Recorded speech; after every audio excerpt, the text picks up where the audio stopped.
Kantara chapter 1 ವಿಶ್ವದಾದ್ಯಂತ ತೆರೆ ಕಂಡಿದೆ. ಭರ್ಜರಿ ಪ್ರದರ್ಶನವನ್ನ ಕಾಣ್ತಾ ಇದೆ. ಕೋಟಿ ಕೋಟಿ ಕಲೆಕ್ಷನ್ ಮಾಡ್ತಾ ಇದೆ. ಈ ಸಂದರ್ಭದಲ್ಲಿ ಕಾಂತಾರ ವೀಕ್ಷಣೆಯ ವೇಳೆ ದೈವದ ಅನುಕರಣೆಯ ವಿಚಾರ ವಿವಾದದ ಸ್ವರೂಪ ಪಡೆದುಕೊಂಡಿದೆ. ದೈವದ ಅನುಕರಣೆಯ ಸಂಬಂಧ ದೈವಾರಾಧಕರು ಸಿಡಿದೆದ್ದಿದ್ದಾರೆ. ಪಶ್ಚಾತ್ತಾಪದ ಬಳಿಕ ಕ್ಷಮೆಯನ್ನ ಕೇಳಿದ್ದಾರೆ ವೆಂಕಟನಾಥ್. ನನ್ನಿಂದ ತಪ್ಪಾಗಿದೆ, ಧಾರ್ಮಿಕ ಭಾವನೆಗೆ ಧಕ್ಕೆ ಆಗಿದೆ ಅಂತ ಹೇಳಿ ಕ್ಷಮೆ ಕೋರಿದ್ದಾರೆ.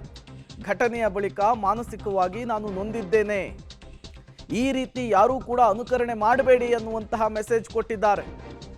ಪಬ್ಲಿಕ್ ಟಿವಿಗೆ ವೆಂಕಟನಾಥ್ ಎಕ್ಸ್ಕ್ಲೂಸಿವ್ ಆಗಿ ಹೇಳಿಕೆಯನ್ನು ಕೊಟ್ಟಿರುವಂಥದ್ದು. ಯಾರಿದು ವೆಂಕಟನಾಥ್ ಅಂದರೆ, ಇವರು ಕಾಂತಾರ ಸಿನಿಮಾವನ್ನು ನೋಡ್ಲಿಕ್ಕೆ ಹೋದಂತಹ ವ್ಯಕ್ತಿ. ಅಲ್ಲಿ ಹೋದಂತಹ ಸಂದರ್ಭದಲ್ಲಿ ದೈವ ಆಹ್ವಾನ ಆದ ರೀತಿಯಲ್ಲಿ ವರ್ತಿಸ್ತಾರೆ. ಅದು ಸಿಕ್ಕಾಪಟ್ಟೆ ವೈರಲ್ ಆಗಿತ್ತು.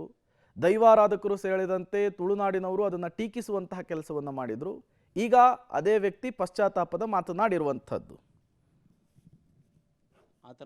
ಕಾಂತಾರ ಸಿನಿಮಾ ರಿಲೀಸ್ ವೇಳೆ ಥಿಯೇಟರ್ ಮುಂದೆ ದೈವದ ಅನುಕರಣೆ ಮಾಡಿರೋ ವ್ಯಕ್ತಿಯೋರ್ವರ ವಿಡಿಯೋ ವೈರಲ್ ಆಗಿತ್ತು. ಇದೀಗ ಅವರು ನನ್ನ ಜೊತೆಗಿದ್ದಾರೆ. ಅವರ ಹೆಸರು ವೆಂಕಟನಾಥ್ ಅಂತ. ಬನ್ನಿ ಮಾತನಾಡಿಸ್ತೀನಿ.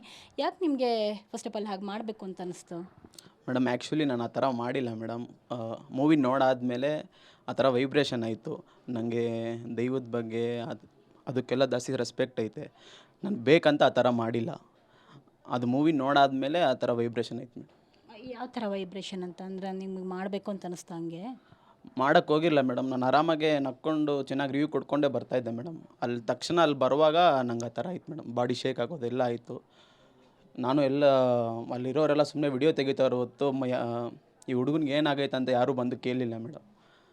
ನಾನು ಸುಮ್ಮನೆ ಒಬ್ಬನೇ ಆ ಥರ ಆಡ್ತಾಯಿದ್ದು, ನಾನೇ ಹುಚ್ಚುಚ್ಚಾಗಿ ಆಡ್ತಾಯಿದ್ದೀನಿ. ಯಾರೂ ಬಂದುಬಿಟ್ಟು ಏನಾಯ್ತು ಇವನಿಗೆ ಅಂತ ಯಾರೂ ಬಂದು ಕೇಳಲಿಲ್ಲ.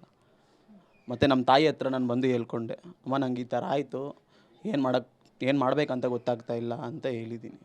ಓಕೆ, ನೀವು ದೇವ್ರನ್ನ ದೈವನ ಇದೆಲ್ಲ ತುಂಬ ನಂಬ್ತೀರಾ? ನಂಬ್ತೀವಿ ಮೇಡಮ್.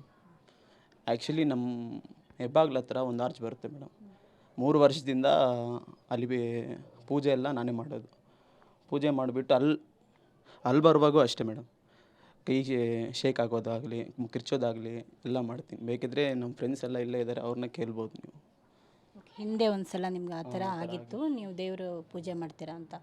ಓಕೆ, ಇದು ನೋಡ್ತಿರ್ಬೇಕಾದ್ರೆ ನಿಮ್ಗೆ ಏನಾದ್ರು ವೈಬ್ ಆಯಿತಾ? ಸಿನಿಮಾ ನೋಡ್ತಿರ್ಬೇಕಾದ್ರೆ ರಿಷಬ್ ಶೆಟ್ಟಿ ಅವರ ದೈವಾರಾಧನೆ ಮಾಡ್ತಿರ್ತಾರಲ್ಲ, ಅವ್ರ ಮೇಲೆ ಬರುತ್ತಲ್ಲ, ಆ ಟೈಮಲ್ಲಿ ನಿಮಗೆ ಆ ವೈಬ್ ಏನಾದ್ರು ಆಗಿತ್ತಾ? ಇಲ್ಲ ಮೇಡಮ್, ನನ್ನ ಮೂವಿ ತುಂಬ ಚೆನ್ನಾಗಿರುತ್ತಂತ ಅಲ್ಲೇ ತುಂಬ ಒಂದು ಸೀನು ಬಿಡದೆ ಆ ಥರ ನೋಡ್ತಾಯಿದ್ದೆ ಮೂವಿನ. ತುಂಬ ಇನ್ವಾಲ್ವ್ ಆಗಿ ನೋಡ್ತಾ ಇದ್ರಿ? ಹಾಂ ಮೇಡಮ್.